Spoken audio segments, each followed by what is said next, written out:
You mentioned that there's a skills gap, and I assume that's sort of where the NPO side of things comes into play when it comes to the STEM. And tell us more about how that NPO aims to fill that skills gap. Absolutely. So with the NPO for STEM Ignited, so this was birthed back in 2022 with two other lovely ladies. The one is in the tech space, digital space, just like me, but her focus is in manufacturing, production, textiles. That's her space. But she's also very passionate about entrepreneurs. The final one, she had left us, but now we have a new exec. Her space is mainly in the STEM space. So robotics, helping kids learn, the art of robotics. And, with these different topics within the STEM industries, right? It requires a certain level of mindset and perception change. And our kids, people, after us, we need to work on their mindset. Education does not look the same as well. So there's a lot of progression that's changing, disruption with COVID and everything being online. It also requires a certain mindset shift that needs to happen, right?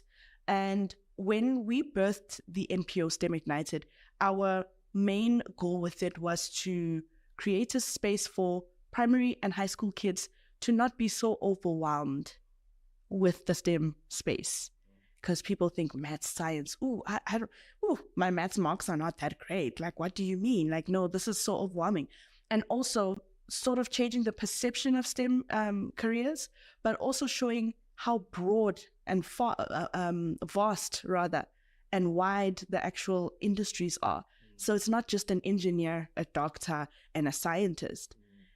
There's different types of industries within the STEM space that people don't know about, and mainly the younger, generation, that they are not aware about, so that they can find themselves in those spaces and say, yes, I can actually find my place in those STEM-related careers, and I don't have to be so overwhelmed. So the first step is just changing the perception on STEM as a whole in the country. I know there's already programs that are running, but what will make STEM different is that we're going to first change the perception and making it fun, so that people, the students and the kids can feel like, oh, okay, there is a place for me within these industries, right? That's the first step.